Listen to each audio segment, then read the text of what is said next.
در آیت نمبر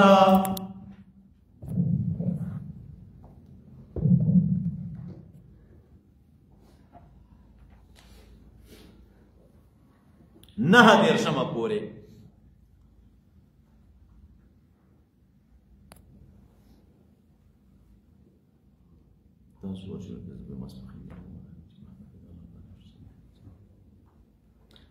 در آیت نمبر 9 پورے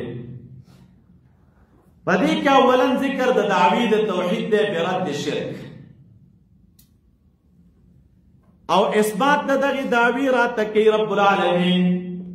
پا دلائلو باندے پسو دلائلو دغی دعوی اثبات دے پینزا عقلی دلائل را تروڑی اول خلق دا اعیان نفسیو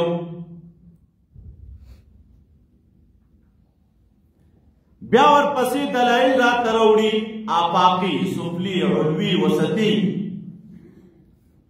پیوش و پدویش آیت کے تاسو گرے ہوتا رب العالمین فرمائی یا ایوہ الناس عبدو انسانان عبادت او بندگیو کی در رب العالمین اغزات چی تاسوی پیدا کری یاستئی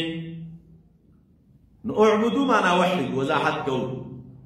الذي خلقكم گورا دا الفسی دلیل لے اڑان دے کرات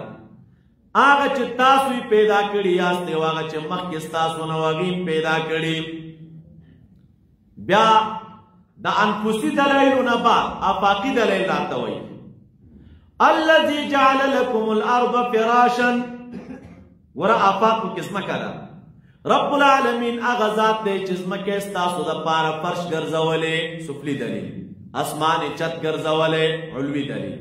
برن اوبدر ترا نازلوی جوی دلیلا دا پنز دلائل دا رب العالمین دا غی دعوی دے اسمات تپار روڑی یوی شوکویش آیت کے داغین بعد کا اثبات دا صدق دا نبی علیہ السلام دے پترقی دا تحادی او دا چلنج سرا نبی علیہ السلام امانی کتاب امانی او کہنا منی نو رب العالمین فرمائی وَإِن كُنتُم فِي رَيْبٍ مِّمَّا نَزَّلْنَا عَلَىٰ عَبْدِنَا فَأْتُوا بِسُورَتِنَا تحدیدہ چیلنج دے زید قرآن کریم پر مثل کوئی وڑو کی صورت بانتا سورات تک کی کر یا وڑو کے صورت کو دزان نجوڑ کئی دادوا داغین آباد بیا رب العالمین پا آیت نمبر درشت بیا تخویف اخروی دے پا منکرین لنا آیت نمبر سلیلش کے فَإِن لَمْ تَفْعَلُوا وَلَن تَفْعَلُوا داغی نورست بیا بشارت اخروی دے مومنان لرا آیت بینزیش کے وَبَشِّرِ الَّذِينَ آمَنُوا بیا جواب دے شبے دے آغا شبہ چوارد وعلى الرسالة والقرآن امثالو باندے چلے شبہ واردوا اللہ تعالیٰ داغی جواب کئی بے افادت التمیز بین الفریقین وبترتب الآثار المختلفة لهما ان اللہ لا يستحی ان یضرب مثلا فائدہ مثال سے شہدہ فاما الذین آمنوا فیعلمون انه الحق من ربهم دابرات ہوئی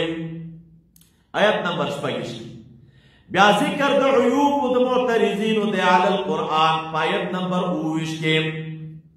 بیا ذکر دے تذکیر دے بالنعم الاربعۃ العامہ سنور عام نعمتنا رات رب العالمین ذکر کئی دا پارد تسلیم دا دعوت اول نمبر نعمت دے کنتم امواتا یحیاء الناس حیاتا دنویہ ورہ مڑوی جوندی میکڑی مڑوی جوندی میکڑی نو دا جوند نعمت دے چتا استمادر کیو دویم نعمت رب العالمین ذکر کی راتا آغا پایت آتیش کی مدارات ہوئی خلق الاشیاء الارضیہ للنفع العام لکم انسانانو دا دزمکی اشیاء من دا عام نفع دا پارا تاسو دا پارا پیدا کری دی خلق لکم ما فی الارض جمیعا آیت نمبر 9 کے بیا استخلاف دا آدم علیہ السلام برات روڑی او تعلیم دا اسماء و باغتا آیت نمبر 33 کے تر 33 پورے او دا استخلاف دا آدم علیہ السلام اللہ تعالیٰ منتولی ذکر کئی زکستا سپلار دے او پلار باندے چکم خیکنا شوی بھی بچو تے یادئی بیا چیزے سجدہ دا ملائکو بذکر کی آدم علیہ السلام تو قبول دا توبید آگے در آیت نمبر 9 پورے بیا تخویف دے و بشارت دے تر پاید آخر دبابا پورے رب العالمین فرمائی یا ایوہ الناسو اے انسانانو یو یا تعبیرو کی تاسو یا ایوہ الناسو اے ہی رون کو دا اصل مقصد اے ہی رون کو دا اصل مقصد یا اے انسانانو اعبدو ربکم بندگیو کی تاسو دا رب پل او دا رب پل یو اگرنی وحدو ربکم دلیل سے شہر وجہ سے شہر اعبدو ربکم وجہ دادا الذي خلقکم زک اللہ تعالی آغا ذات دے چتاسوی پیدا کری ای نظام تو تے پیدا کرے تے پیدا کرے او پکار دادا چ بندگی در رب العالمین او کی کرا بیا اور پس رب العالمین وی والذین من قبلکم او آغا کسانی پیدا کری چ کمڑان دستا سنو لعلکم تتقون دیر پارا چ تاسو زان بچ کے دا جہنم نا یا دیر پارا چ زان بچ کے دا اللہ تعالی دا مخالفتنا نو دعوی ذکر کرو دلیل را تراؤل انفسی الذی خلقکم تاسو پیدا کری نو بل دلیل تا گورا الذي جعل لكم الارض فراشا اس افاقی دلائل راتوئی او افاقی دلائل کرات ذکر کئی دری دلائل الذي جعل لكم الارض فراشا اللہ تعالی غزات دے چستاسو دا پار ازمکا گرزولی دا فراشا فرشا ازمکے در تا فرش کرے دانو دی تو گورا عبادت دیو کا والسماء بناء نصعلوی دلیل دے اللہ تعالیٰ استاد پارا چلے آسمان چت گرزولے وانزل من السماء اوراکو زوی من السماء دبرن دا جوی دلیل دے ما ان اوبا برن در تو براکو زوی او اوبا در ترا نازلوی بیا چکل دا اوبا در برن را نازلی کی اوراکو زی کی فا اخرج به من السمرات رب العالمین را اوباسی پدغی اوبو سرا من السمرات دا آمدنیونا دا چانا تنها میونا اوبو خود تنها میونا راشنی کی سمرا آمدنی چلی آمدن دزمکی چلے دا طول رب العالمین پدغی اوبو سرا را اوباسی فا اخرج به من السمرات رزقا لکم پالکون دا قیامت نیو کی چدا روزی دستا سودا پارا نو چار کل اللہ تعالی دمرا دیر انعامات بتاسو باندی کری تاسو سرس پکار دی فلا تجعلو للہ اندادا بس مجھوڑوی تاسو اللہ تعالی سر اندادا شریکان و امثالا تو سر مقرر ہوئی ما جنور شریکان اللہ تعالی سر مقرر ہوئی وانتم تعلمون او تاسو خبویگی پدی چ اللہ تعالی دا ازمکی اسمان نو تاسو پیدا کری ای یا تاسو خبویگی پدی باندی چ اللہ تعالی سر نت او شریک نشتا دے پوشوی پر ترجمہ باندی مقصد دایت باندی مرسی رئی راضی بوری سے بارو کلمات تراشی رب دایت کو دمخ کے سر سرگن دے پدی طریقہ باندے مخیراغ ان اللہ علا کل شیء قدیر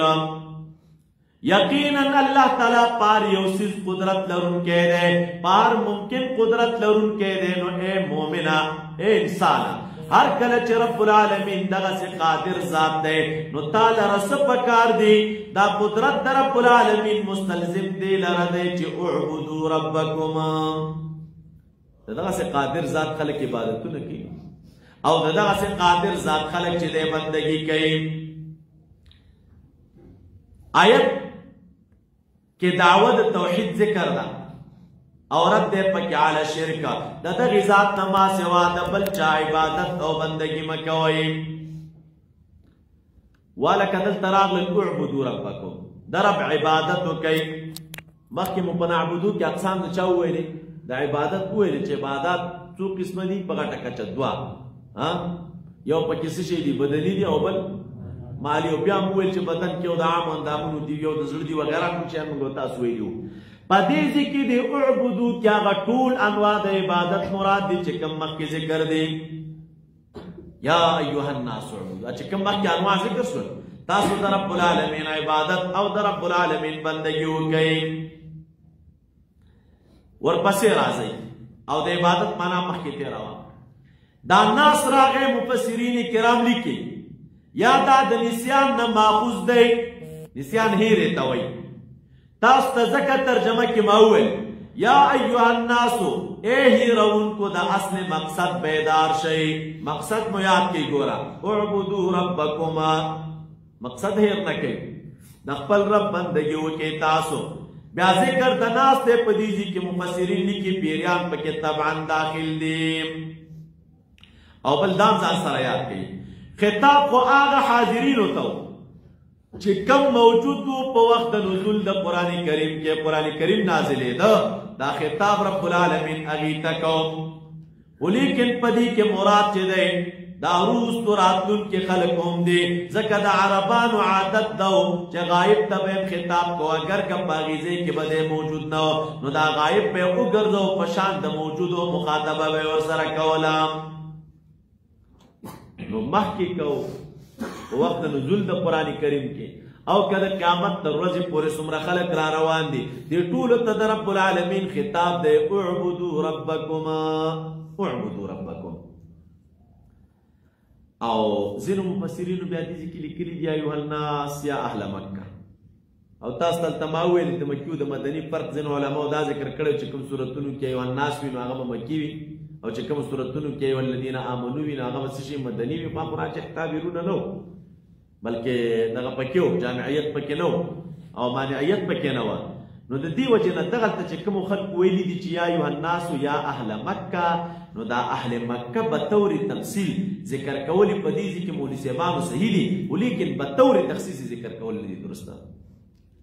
دا خطاب ہوتا نا اهل مکه ہوتا نا قرآن کریم کو عالمگیر کتاب یا ایها الناس بطور مثالی کا سوق کوئی چپاگی اور کہ چون کہ قرآن کریم نبی علیہ السلام مکہ مکرمہ کیو قرآن کریم التراتنو کے خطاب غیت شی اے مکہ والو بطور تمثیل صحیح دا ولیکن بطور حصر چلے جانا نہیں صحیح بیا رب العالمین فرمائی یا ایها الناس اعبدو دیزی کی دا اعبدو را گئے عبادت معناگانی کو مکہ کڑے گئے صاحب دا معالم التنزیل وی دا عبداللہ ابن عباس رضی اللہ عنہما قول راخلی کل عبادت فی القرآن فهو التوحید قرآن کریم کی چکل سشی ذکر شی عبادت ذکر شی مراد دا عبادت نسشی وی توحید دا امدی وجنہ تاسب تفسیرونو کیو گو رئی التدر توی یا ایوہ الناس اعبدو اے وحدو ربکما ربکم اروڑا زکا فاتحہ کے رب العالمین ذکر کرنا الحمدللہ رب العالمین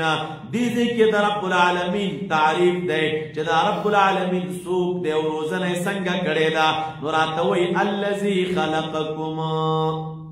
رب العالمین دا غزات دے تربیت کڑے پیدا کڑے تانا مخی سوک وغیم پیدا کڑی رستو چرازی غم پیدا کئی نو عقلی دلیل روڑا الذي خلقكما او بیا چې دې ذکر دا دلیل ذکر کینو دلیل بارے کې تاسو ما خبره کړې او د لاره تعریف تاسو پیژندل چې ما استلزم من العلم به العلم بشيء پدې د علم راغلو د وجه نه بس علم په چاره دي په شی اخر نو چې په دلیل د علم راغلو په دعوی د علم راضي په نتیجه باندې د علم راضي او تاسو تماویل چې دعوه نتیجه یو شی سره ومخکې د اقامت د دلیل نه تعبیر په دعوی سره کیږي او بعد اقامت دلیل او تسویل کیږي نتیجه شیو نو اس دلیل باندې دی علم راغی نو علم دی په نتیجه باندې راغی او دغه دلایل بیا قرآن کریم کی سلسله مونږ ویلې او کله نقلی وی کله عقلی وی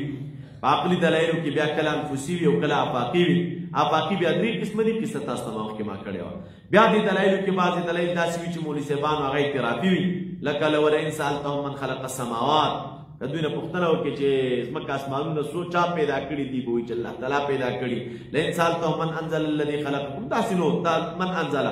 دغه کته پوښتنه وکړي چې دا بارانونه څوک را نازلوي بیا به درته وایي چې الله تعالی نو دې ته بیا اعترافي دلایل خپل ذکر راځي الذي خلقكما الله تعالی غزاد دې چې تاسو پیدا کړی دا خلقکم راغله د خلق نه دی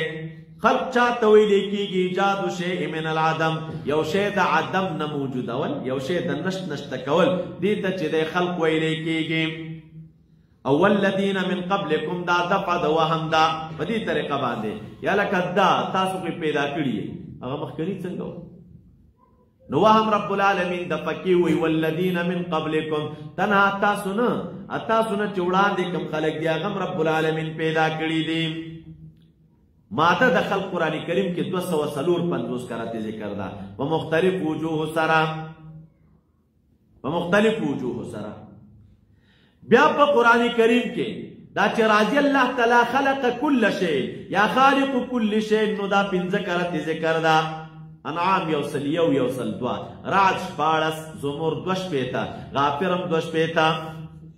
کله بیا د دینه صيغه د مبالغه ذکر وی لکه الله تعالی خلاق دی سوره حجر کې راځي 8 او سوره یاسین کې راځي 1 بیا د دغه خلق سره رب العالمین مختلف اجناس ذکر کړي دي کوم شیان الله تعالی پیدا کړي سره د دینه چوزل خوراته وي چې خلق کل شیئنا ټول اشیاء رب العالمین پیدا کړي خو ځینې وخت کې بیا ځینې اجناس تینا خاص کړي لکه مثلا الله تعالی ما فی الارض پیدا کړي ما فی الارحام زوجه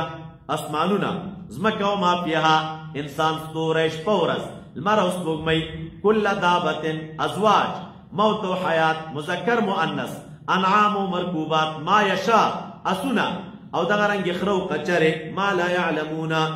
دا او دخان ملائک نو دا رب العالمین اجناس ذکر کړي دي ګوره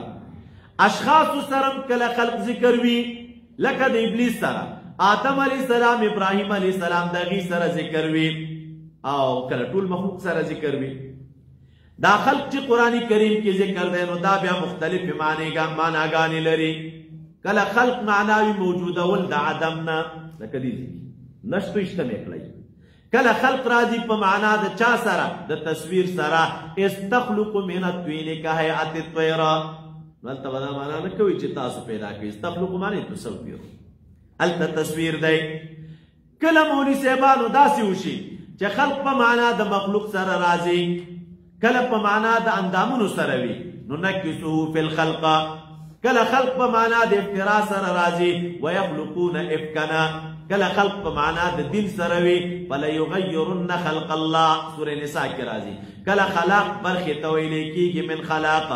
دا بیا کله په طریقې د نفس سره ذکر لکه دریا بیا سوره حج کې راځي لن یخلقوا ذبابا او کله مولوی صاحبانو مختلف شیان دي په مختلفو معناګانو باندې چې د خلق ذکر کیږي تاسو مم پیدا کړی یاستئ تاسو نه مخکې چې سو هغه مم پیدا کړي بارانونه درته کوم وغیره نعمتونه ذکر شول د څه دپاره الله تعالی فرمایي لعلکم تتقون دې دپاره چې تاسو تقواداره شئ دا لعل راغی مولوي صاحبانو یا خدا دو اعبدو سره ولګوي اعبدو عبادت در رب العالمین وکي لام په معنا د کې سره لعلکم تتقون اے کې تتقون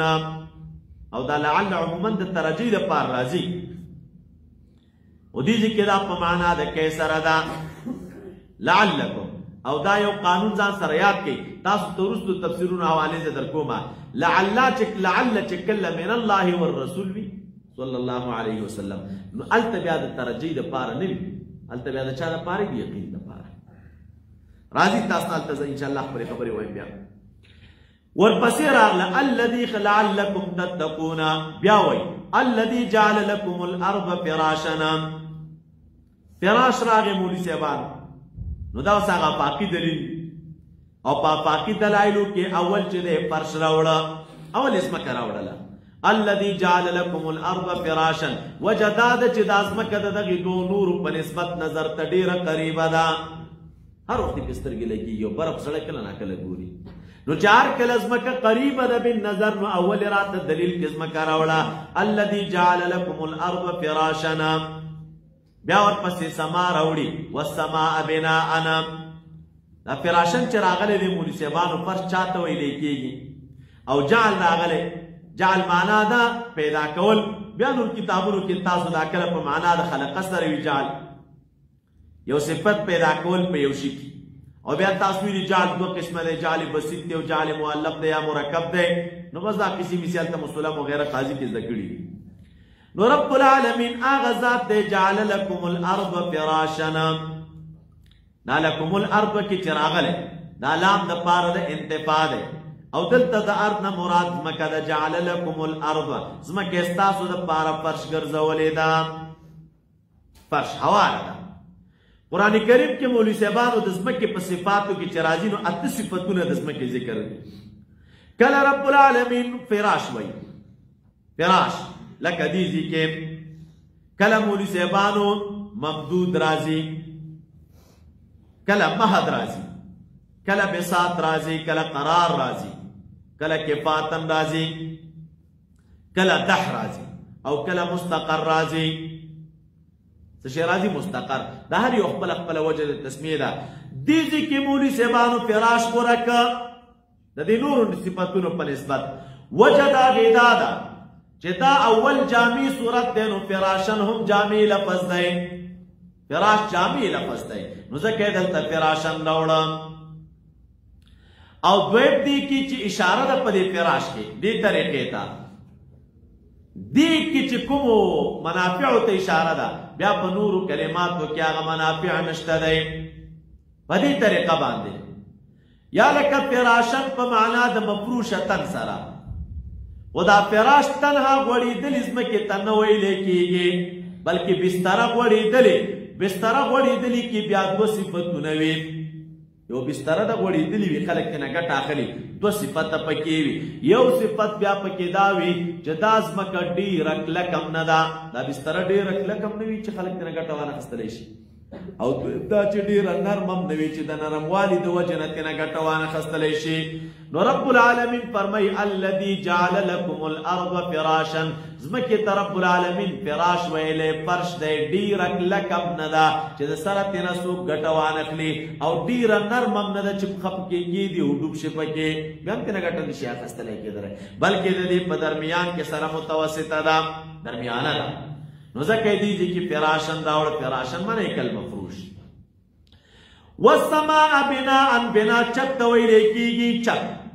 سورة انبیاء کې براشي وجعلنا السماء سقفا محفوظا، رب العالمین وی اسمان میں محفوظ چت ګرځولی دی. دا انزل صيغه د فعل ماضي راوړه د پاره د قائمېدو د استدلال، او دا ما راغلی د مولوی صاحبانو ما اوبو ته ویلی کېږي، ما اوبو ته ویلی کېږي. او ما عابي کله قرآن کریم کی ذکر شي ماء الجنت مراد وي، کله ماء د جهنم مراد وي، کله ماء البیر مراد وي، کله ماء الارض مراد وي د ځمکې اوبه، او کله ماء د نطفې مراد وي، کله هغه ماء مراد وي چې د اسمان او د ځمکې نه مخکې پیدا وي، لکه کان عرشه علی الماء، ما مطلق دلته د باران اوبه مراد دي. فاخرج به کی فا سببیه ده او باب سببیه ده، نو دلته اخرج ذکر کوي نه انباتا، فاخرج رب العالمین را باسی په سبب د دغه اوبو سره، په سبب د دغه اوبو سره. یا لکه اخرج ویل نو انبت ولې نه وایي، فاخرج به را اوباسی په دې اوبو سره، داسې ونه ویلي چې فانبت به را زرغونوي په دې اوبو سره. د اخراج کې راز څه شی دی؟ نو راز علماء کرامو ذکر کړی، راز په اخرجه کې دا دی، دلته مولوی صاحبانو اخرجه کې تعمیم دی، ینبات یوازې بوټو کې راځي، او اخرجه عام دی، اخرجه بوټو وغیره ټولو کې استعمالیږي، خزانې دي، کانونه دي، دا د ځمکو نه راوځي. نو ځکه دې کې درته اخرجه وویلې او انبت یې ونه ویلې. او ثمرات تاسو ته تنها د میوو تعبیر ما ونه کړ، ګرچې ثمرات د ثمراتون جمع د میوې ته وایي، دلته مراد د ثمراتو نه هغه ټولې آمدنۍ د چا دي؟ ټولې آمدنۍ، غله، اوبه وغیره، میوې دا ټولې چې دی پکې داخلي دي. رزقا لکم معنا انتفاعا لکم، فلا تجعلوا لله اندادا، مګنئ خدای تعالی لره شریکان. دا اندادن راغلی، انداد چې دی دا جمع د ند ده، چا ته ویلی کېږي؟ مساوي ته، او برابر ته ویلی کېږي، مساوي او برابر. کله نفس په معنا د دشمن سره راځي، دشمن سره. نو رب العالمین فرمای فلا تجعلوا لله اندادا، الله تعالی سره امثال او شریکان مو جوړوي، او تاسو خو پوهیږئ په دې باندې چې الله تعالی سره شریکان نشته. وَإِن كُنتُمْ فِي رَيْبٍ مِّمَّا نَزَّلْنَا عَلَىٰ عَبْدِنَا، ربط آیت تمخ کے سرا دا میں پا خلاصہ دا باب کے درتویل سرگن دے مولی سیبانو مخ کے اثبات دا وحدانیت دا رب العالمین پا دلو عقلیو، دلتا اثبات دا صدق الرسول والکتاب دے، دا ثابتوي چې دا پیغمبر هم رښتونی پیغمبر دی او دا کم کتاب چې د دې پیغمبر سره دی هغه کتاب هم رښتونی کتاب دی. عنوان د آیت دی تحدي چیلنج دی. رب العالمین فرمای وَإِن كُنتُم فِي رَيْبٍ کچریئی تاسو پرایب کې آلتا بلون خبر وکړه د شک او د ریب نو ریب مضبوط وي په نسبت د چا سره د شک او تاسو ته ویلي چې اصحاب الریب ته بس ورکولی کېږي چلنج نو تاسو ګورئ چلنج ته کایي تاسو پرایب کې مما نزلنا د هغې کتاب نه نزلنا چې په دمه دمه نازل کړی دی ما علی عبدنا په پیغمبر خپل باندې تنها د نازلېدو تعبیر به نه کوئ باب تفعیل دی خبرو کوم درته داسې به وایي کایي تاسو په شک کې مما د هغې کتاب نه نزلنا چې په دمه دمه نازل کړی دی ما په دمه دمه مې نازل کړی علی عبدنا په پیغمبر خپل باندې نو تاسو څه چل وکئ فاتو بصورت من مثله راتګ وکئ تاسو په یو وړوکي صورت په مثل د قرآن کریم باندې هلته تنوین کې مې درته خبره کړې وه کله د پاره د تقلیل وي دلته د پاره د تقلیل فاتو بصورت من مثله راتګ وکئ تاسو په یو وړوکي صورت په مثل د قرآن کریم ودعو شهداءکم او تنها تاسو نه تاسو خود ثبوتانو عبادتونه هم کوئ رب العالمین فرمای ودعو شهداءکم را وبلئ تاسو هغه خدایان خپل علما خپل هغه چې دي من دون الله ان کنتم صادقین کچریئ تاسو په دغې خپله دعوه کې د رښتینو نه که دعوه مو رښتیا وي چې دا قرآن د الله تعالی کتاب نه دی خو صحیح نو تاسو مقابله وکړئ که نه او خدایانو نه هم کومک پکې وغواړئ بیا رب العالمین فرمای فإن لم تفعلوا اوس وعید دی د منکرینو لپاره بس کچرې دا کار ونه که تاسو فیما مضوا ولن تفعلوا او هرګز یې نشئ کولی په راروان وخت کې هم مخکې مو هم نه دی کړی راروان وخت کې هم نشئ کولی نو چې نشئ کولی څه پکار دي تاسو ته فاتقوا النار التي نو ځان بچ کړئ د اور هغې نه وقودها الناسو چې خشاک د هغې انسانان دي والحجارة او کاڼي دي اعدت للکافرین دا جهنم تیار کړی شوی دی کفارو لره انسانان خشاک دي او کاڼي خشاک دي تیار کړی شوی دی دا جهنم کفارو لره کلمات تو تراشی مولی سیبانو دا چې رب العالمین فرمین کنتم فی ریبنا دریب خبره مخکې موږ تاسو کړې وه او دا مو وویل چې په دې آیت مبارک کې چیلنج دی نو چیلنج تنها حدیثي کې نه دی قرآن کریم کې نور چیلنجونه هم شته سوره هود کې الله تعالی لس سورتونه ذکر کوي بعشر سور مثله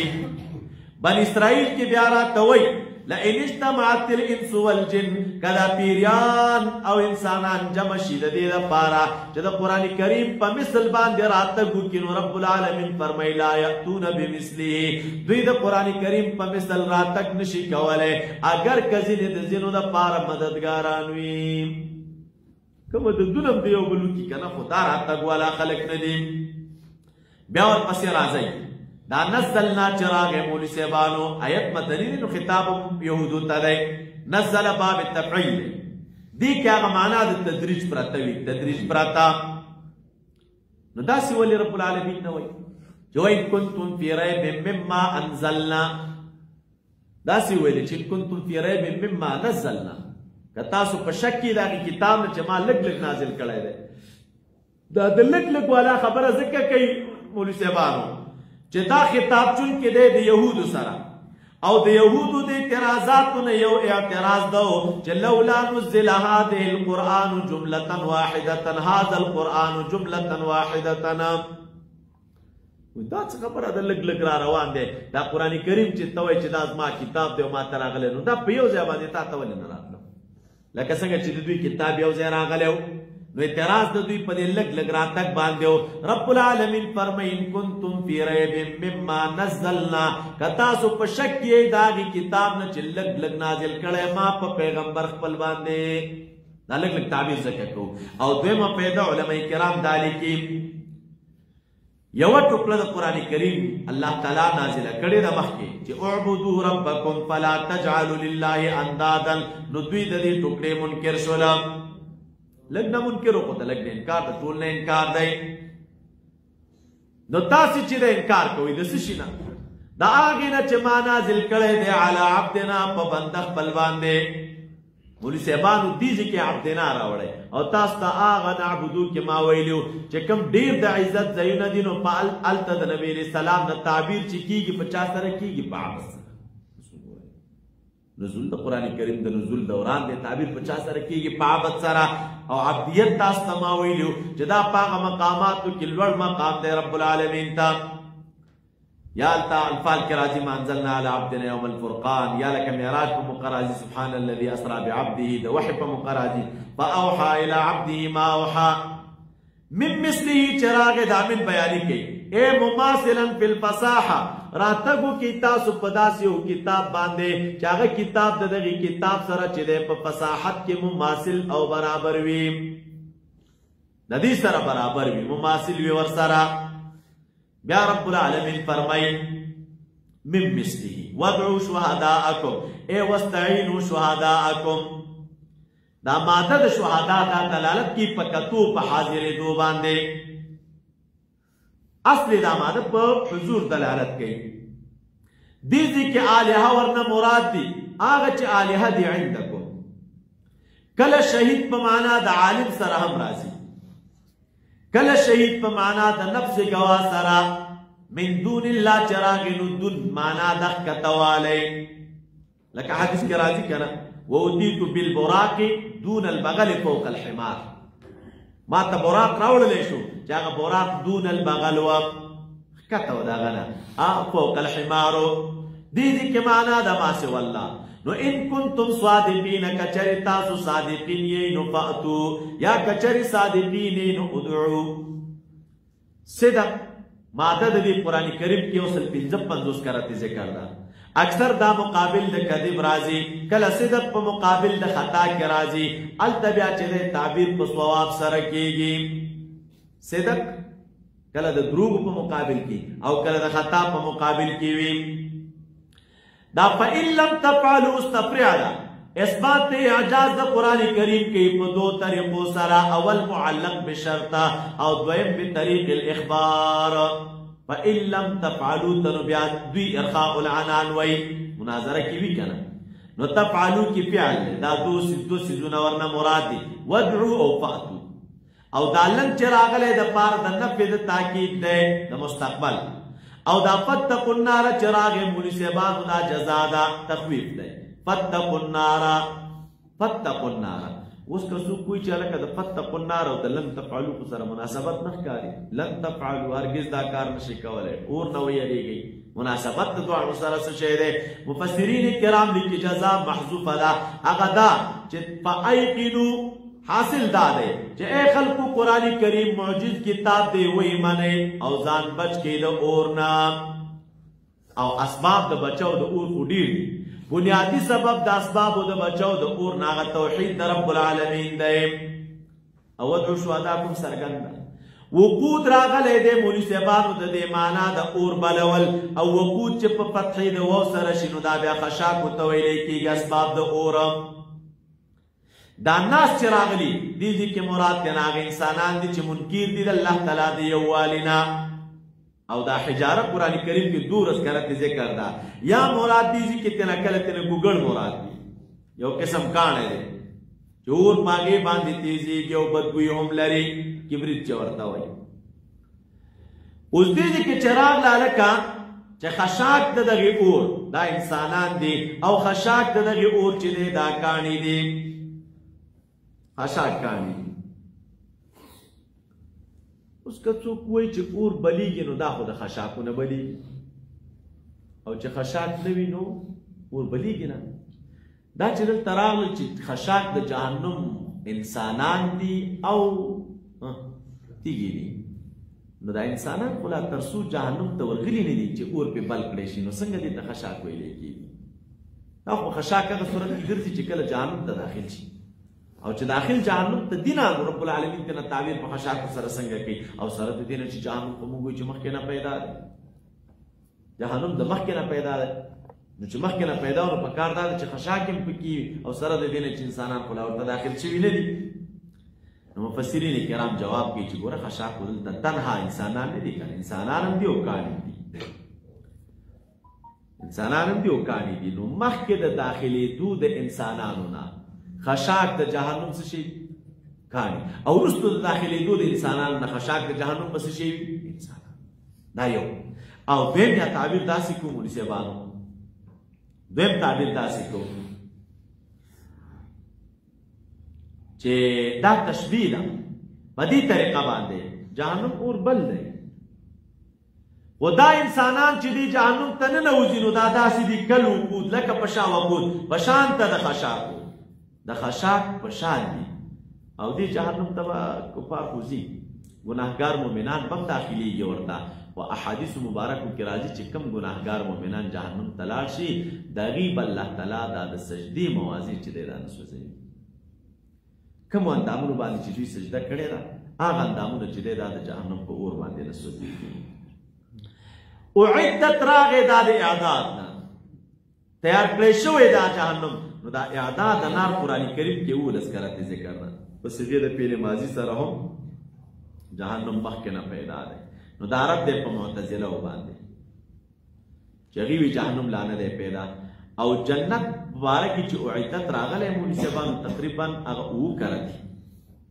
او للکافرین چې راغلی دا جهنم تیار کړی شوی دی کفارو لره. نو که څوک وایي چې لام خو د تخصیص دپاره دی، یعنې خو دا معلومیږي چې جهنم تیار چا دپاره دی؟ خاص د کفارو دپاره. نو مؤمنان بیا جهنم ته څنګه ځي او دا څنګه داخلېږي؟ او بیا د دې ځای نه چې دی خوارجو معتزله هم دا استدلال کوي، هغوی وایي چې ګوره جهنم په باره کې رب العالمین وایي چې اعدت للکافرین دا د کافرانو دپاره تیار کړی شوی دی. دې نه دا معلومیږي چې جهنم ته څوک ځي هغه به کافر وي. نو احادیثو کې راغلي دي چې ګناهګاران هم جهنم ته داخلېږي. نو چې ګناهګاران جهنم ته داخلېږي وایي دې نه دا معلومیږي چې د دې ګناه په وجه باندې دوی د ایمان نه وتلي دي، نو ځکه رب العالمین جهنم ته داخلوي. د دې ځای نه دوی استدلال کوي. نو جواب وایي نه نه هلکه دې ته اکتفا وایي. جواب کې دې ته څه شی وایي؟ اکتفا. او اکتفا په دې طریقه باندې د قرآن شریف کې دا اکتفا شته. الله تعالی فرمایي سرابیل تقیکم الحر والبرد. نو ګوره قرآن شریف کې خو صرف دومره راځي چې سرابیل تقیکم الحر. نو په پرتګونو سړی صرف د ګرمۍ نه ځان ساتي، په پرتګو خلک د چا نه ځان ساتي؟ د یخنۍ نه هم ځان ساتي. او قرآن کریم کې صرف حر راغلی. نو دې ته اکتفا وایي. ذکر د حر دی، مراد برد هم دی. دې کې چې دا اعدت للکافرین راغلی نو دا اکتفا ده. او دې کې دا تقدیر شته دی مفسرین کرامو لیکلی اعدت للکافرین والمؤمنین العاصین. والمؤمنین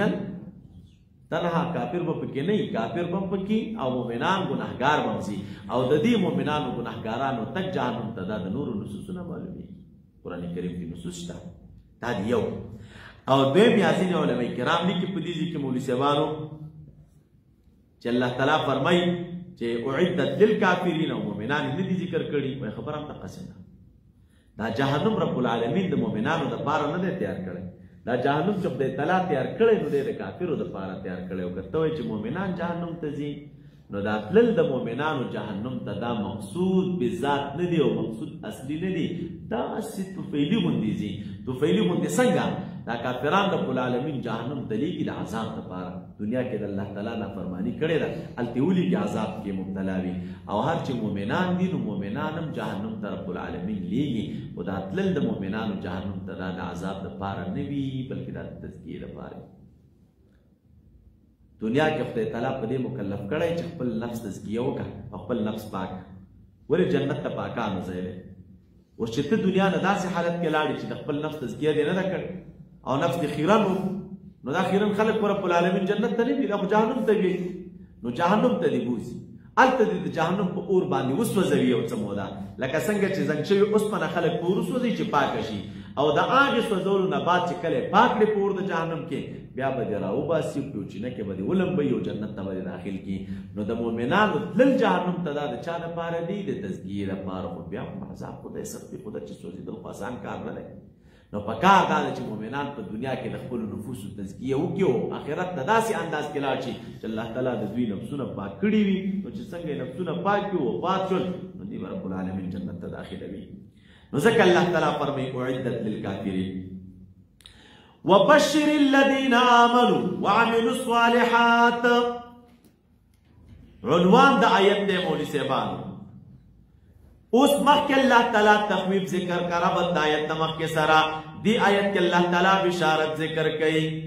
اسے ذکر کئی ولی قانون دارے چکل تخویف ذکر شی اور سرا سے ذکر کی گی بشارت ذکر کی گی. اور مخ کیا اندر تو ہم کی تاستمول تنہا تخویف ہو اور بشارت نو ذکر مخاطبت تنہا دشا سرو دو کفار سر نوی دے پار بشارت مؤثر دے نا نغید پار مؤثر سشو تخویفا نوس رب العالمین بشارت ذکر کی ترجمہ یوصلو کی خبر کو. وبشر الذین آمنوا زیر ورکتاغی کسانو تا آمن وعملوا الصالحات وچنیک اعمالی کڑی دے زیر پسشی ورکا ان لهم جنات چی یقینا دوی لرباغون دے تجری چی بہی گبا من تحتها لاندے دونو داغی باغونونا لنہارو نہرونا. دا دی باغونو چکمی ہونی دی داغی انو لاندے بے نہرونا روانوی. کلما رزقو منها ہر کلم چی روزی ورکڑیشی پدغی جنت کی دی جنتیانو تا منها دا دی جنتنا من ثمرتن اے کائنا من ثمرتنا روزی دوی تا ورکڑیشی دا میونا رزقا روزی نو قالو ویدوی هذا الذي رزقنا من قبلو دا آغا دی چی منتا روزی راکلے شویوا من قبلو اڑان دی دا دینا پا دنیا کے وَأُتُوا بِهِ اور آتک بوکلے شدوی تا پدغمی و باندے متشابہن ہم شکل و ہم لونا ولہم او دی جنتیانو لرب دی جنت کے ازواج متوحرتنا بی بیانی دی پاکی کلے شوے دا حیض و دا نفاس و دا اخلاق و ردیونا وهم پیا و دا جنتیان بپدی جنت کیا میشہ دا پارویم دا جنتیان بپدی جنت کے دا میشہ دا پارویم. خلاصہ دا آیت سے شو مولی سے بانو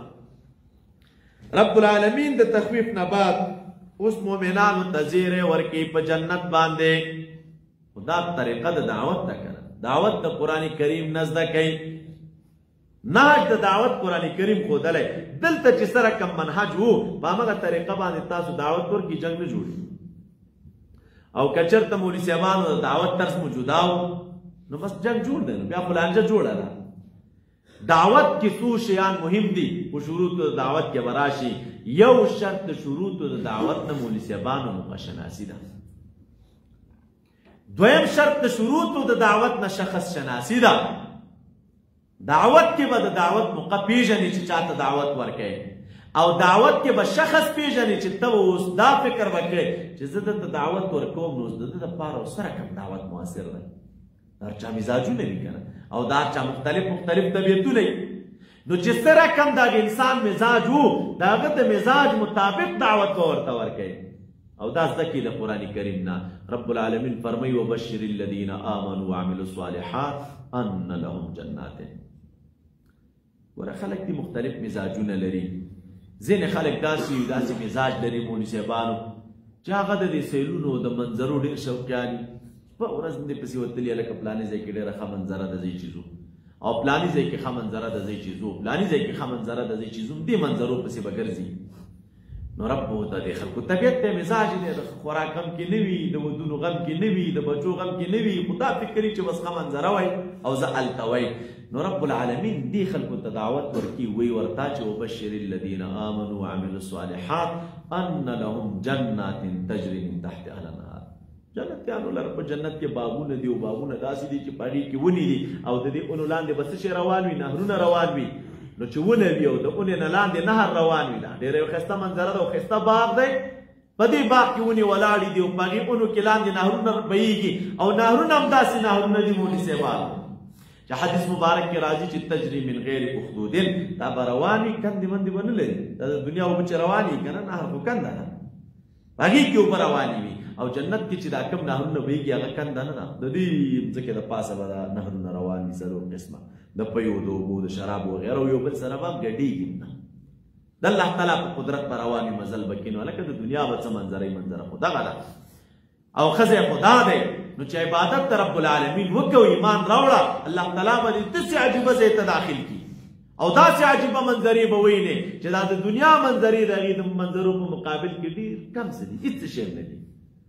نو هغوی ته دا پېښ بعضې خلک داسې مولي صاحبانو هغه د خوراک شوقیان دي هلې د منظرو غم کې نه وي مړه بس یو ځای کې د پروت یم چې خوراک راته ښه پیدا کېږي او خوراک راته ښه میلاوېږي نو رب العالمین دې ته چې دنیا به څه خوراکونه وي تاسو خوراکونو د آخرت ته وګورئ كلما رزقوا منها من ثمرة رزقا قالوا هذا الذي رزقنا من قبل واتوا به متشابها دا اسی عجیب خوراکونه دي حدیث مبارک کې راځي الله تعالی قرآنی آیت ده الله تعالی فرمایي ولکم فيها ما تشتهي انفسكم تاسو نفسونه چې څه شی غواړي اگر ته په جنت کې پیدا کیږي او چې پاک شي یعنی مولا سے ترجمه کوله شاګرد ته مختنه وکړي چې ولکم ما تشتهي انفسكم نو نسوار په جنت کې نو نسوار پاک شي نه ده کنه پلیت شي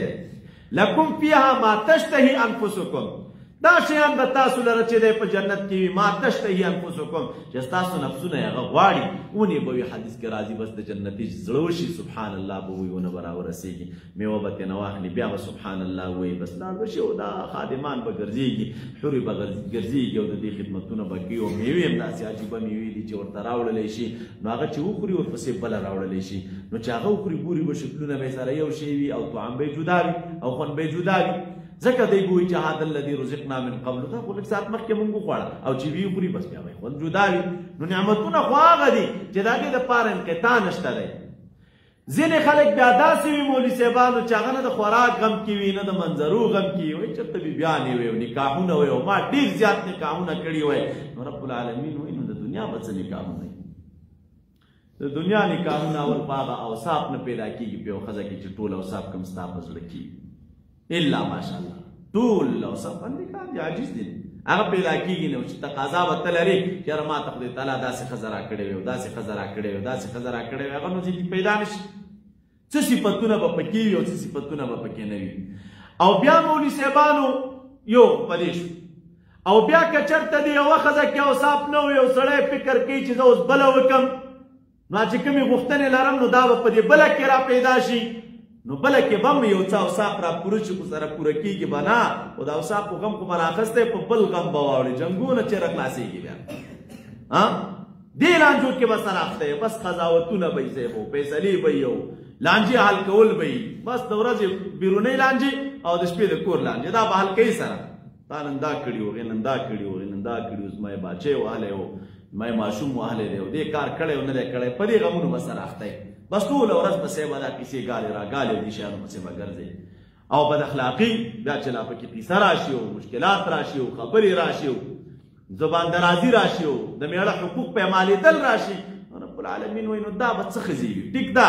نکاحونه وکئ د دنیا نعمتونه دي حدیث مبارک کې راغلي چې د الله تعالی په نعمتونو کې بهترین وخیر متاع الدنیا المرأة الصالحه ولیکن یو څو عارضي پیدې دي نو ولکم فیها ازواج مطهره جنت کې خو تاسو ته خدای تعالی پاکې بیبیانې پیدا کړي دي د څه شي نه پاکې دي د خیرو نه پاکې دي حدیث مبارک کې راځي دومره صفایي به لري که دوی اوبه وڅکي اوبه به یې دننه په مریو کې ښکاري اوبه دې به نه ښکاري مازغه به یې د هډوکو په منځ کې ښکاري اوبه دې به نه ښکاري او دارنګه حدیث مبارک کې راځي نبی علیہ السلام فرمایي د نورو بیماریو نه به پاکې وي د بد اخلاقیو نه به پاکې وي مړونو سره به زبان درازي نه کوي ښایسته اشعار به ورته وایي نبی علیہ السلام فرمایي داسې اشعار به چې دوی به وایي چې نحنو ناعمات موږ د رب العالمین نعمت یو تاسو دپاره تیار کړي یو موږ ختمېږو نه زوړوالی راکې نه راځي نحنو خالدات موږ همیشه رب العالمین هغه یو چې ستاسو دپاره نعمتونه همیشه یې پیدا کړي یاست موږ باندې چې دی پناه او زوال نه راځي دا شعرونه به د خپلو مړونو ته وایي او دا ستاینې به کوي ورته حدیث کې دا هم راغلي چې کله دنیا کې یوه ښځه یو خپل خاوند سره زبان درازي کوي وی رب العالمین د دغې زبان درازي او د دغې بد اخلاقي علم د هغه بیبیانو ته وکړي چې کوم بیبیانې ورته په جنت کې تیارې کړي دي وایي هغه بیبیانې د جنت دی بیبیانو د دنیا ته وایي د دغې زبان درازي په حالت کې چې دا خو زمونږ خاوند دی او ستاسو نه دومره په عذاب دی رب العالمین دې موږ ته راولي موږ به یې ونازو قدر به ورته وکړو احترام به ورته وکړو د عزت په نظر به ورته وګورو نو دا شیان دي مولي صاحبانو نو دا د دنیا بیبیانې نعمتونه دي ولیکن هغه ټول خواهشات د انسان پوره کېږي نه هغه ټولې غوښتنې د انسان پوره کېږي نه دی نه ځکه حدیث کې راځي نبي علیه السلام فرمایي چې د چپې پختۍ نه پیدا دي او د چپې پختۍ نه پیدا دي نو که پاسېږي اراده دې ده چې نیغی کړم نو نیغېږي نه ماته به یې کړي او که کږه یې پرېږدي نو کږه ده بس ګزاره کوه منځ منځ کې ورسره روانېږه چې نه یې ډېره ماته کړي چې ما سیده کې چې ماته کې او نه ډېره کږه پرېږدې نو بس د ګزارې ژوند ورسره تېروه او ژوند د گزارې دا دی که ولهم عذاب علیم ما کانوا یکذبون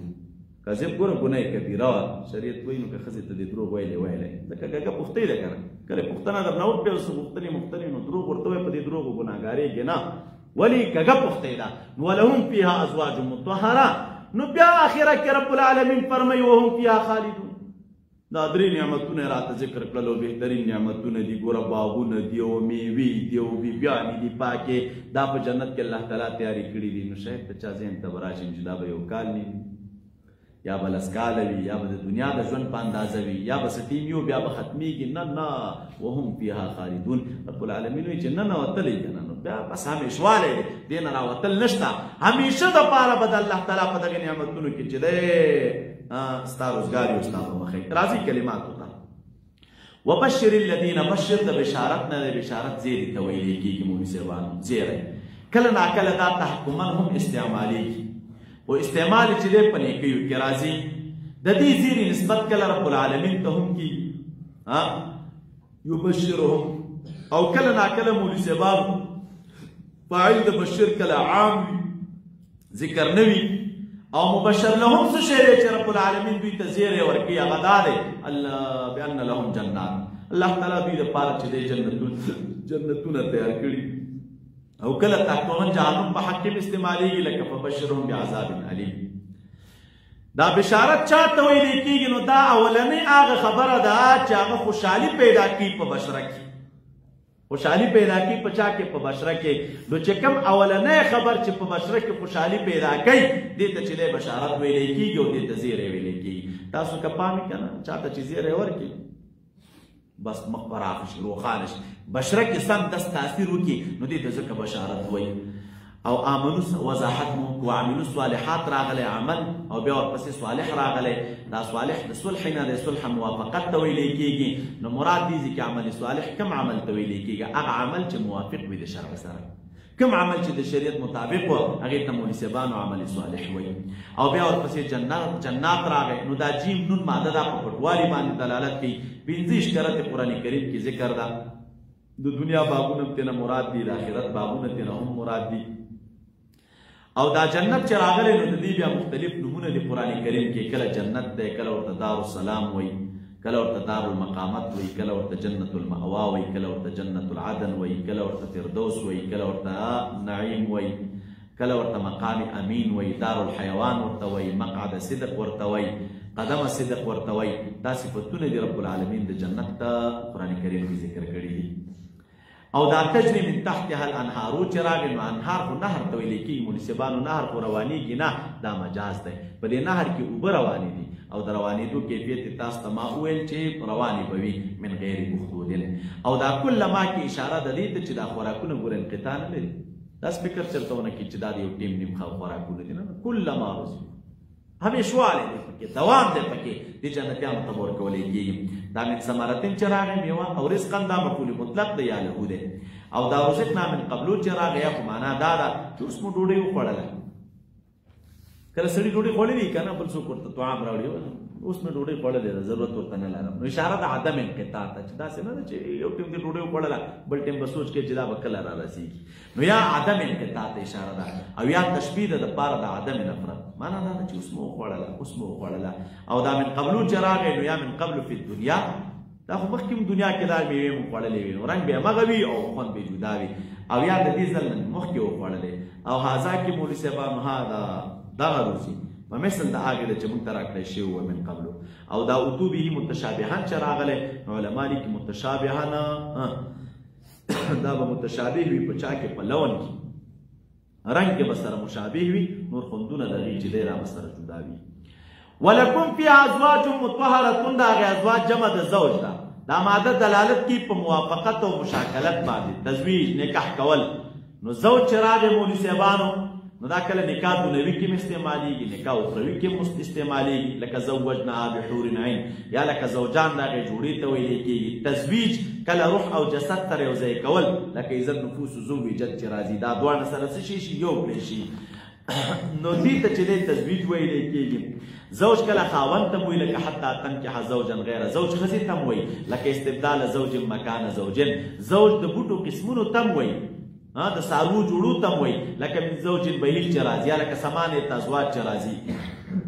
انواع ته ویلی کېږي د هر شي. خلق الازواج كلها. مالدار چې دیو بل سره مالداري کې مشابهت لري التم دا ماده استعمالېږي. لا تمدن عینیک الا ما متعنا به ازواجا، او ازواج چې د نفس اقسام تم وي وکنتم ازواجا ثلاثه، او نفس تقسیم تم وي. دا مختلفو معناګانو باندې قران کریم کې دا زوج استعمال دی. او اکثر ځایونو کې چې زوج استعمالېږي نو په هغې کې مولوي صاحبانو څه شی مراد وي؟ موافقت دیني. موافقت دیني. د همدې وجې نه د نبي علیه السلام د بیبیانو په باره کې راځي چې وازواجه امهاتکم، د نبي علیه السلام میندې دا ستاسو څه شی دي؟ د نبي علیه السلام بیبیانې دا ستاسو میندې دي. نو دلته راغلل چې وازواجه، د نبی علیه السلام بیبیانو ته نسبت د چا شوی؟ د ازواجو. نو وجه دا ده چې د نبی علیه السلام بیبیانې د نبی علیه السلام جوړې وي، دغه سره موافقې وي، ځکه تعبیر ترې نه په چا سره کېږي؟ په ازواجو سره کېږي. او دا جنت کې به دا میوې وي، دا نعمتونه به وي، وهم فیها خالدون، دوی به همیشه وي. دا خلود راغی عدم فنا ته وایي. کله نفی د قرآن کریم کې راځي مولوي صاحبانو عدم فنا، او دا ماده 9 کرته قرآن کریم کې ذکر ده، او د جنت په باره کې چې دی 38 کرته استعمال ده، او جهنم په باره کې 9 کرته. نو ټوله دا ماده د خلود 9 کرته قرآن کریم کې ذکر ده. نو دا بشارت چې رب العالمین مؤمنانو ته ورکوي. سبحانك اللهم وبحمدك اللهم وفقنا لما تحب وترضى وصلى الله تعالى على خير خلقه.